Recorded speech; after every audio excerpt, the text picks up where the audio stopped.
মুসা আলাইহিস সালাম ফেরাউনের বাবুর্চিকে এক থাপ্পড় মারলেন রেগে মেগে। উনি থাপ্পড় মারছিলেন আদব শিক্ষা দেওয়ার জন্য, কিন্তু বেচারা সাথে সাথে মরে গেছে। উনি দিলেন দৌড়। মুসা আলাইহিস সালাম দৌড়াতে দৌড়াতে প্রাণ ভয়ে চলে গেলেন আরেক সীমান্তে, মিশর ছেড়ে আরেক এলাকায়। যে দেখে কিছু লোক ধাক্কাধাক্কি করে তাদের উটগুলোকে পানি খাওয়াচ্ছে, আর দুইটা মেয়ে পাশে চুপ করে বসে আছে। উনি বুঝতে পারলেন মেয়েগুলো এই ইয়াং ছেলেদের সাথে ধাক্কাধাক্কি করে টিকতে পারবে না। উনি এগিয়ে গেলেন, বললেন তোমরা পানি খাওয়াবো উটদেরকে? হ্যাঁ খাওয়াবো, আসো। উনি উটগুলো নিয়ে সবাইকে সরিয়ে পানি খাইয়ে দিলেন, মেয়েরা চলে গেল। এবার বাবার কাছে যে বলল, বাবা এমন এক ছেলের সন্ধান পাইছি, ছেলেটা খুব ভালো, আমাদের চেহারার দিকে তাকায় না, মাটির দিকে তাকিয়ে কথা বলে। আজকে এই লোক না থাকলে আমরা আমাদের উটগুলোকে পানি খাওয়াতে পারতাম না। আমাদের তো রাখাল লাগবে, আমাদের দেখভাল করার জন্য তো একজন সুপারভাইজার দরকার। এই ছেলেকে আপনি কাজে রেখে দেন। বাবা বললো যাও নিয়ে আস।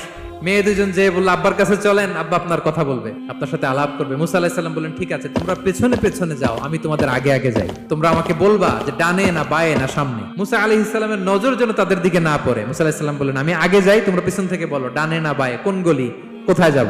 আল্লাহু আকবার। যাওয়ার পরে মুসা আলাইহিস সালামের সততা, এই বিশ্বস্ততা আর স্ট্রেংথ, শক্তি দেখে ওনাকে কাজে রেখে দিলেন মেয়ে দুটার বাবা। সুবহানাল্লাহ বলেন। আর বললেন এত বছর কাজ করবা, পারিশ্রমিক হচ্ছে কাজ যখন শেষ আমার এক মেয়েরে তোমার কাছে বিয়ে দিয়ে দিব।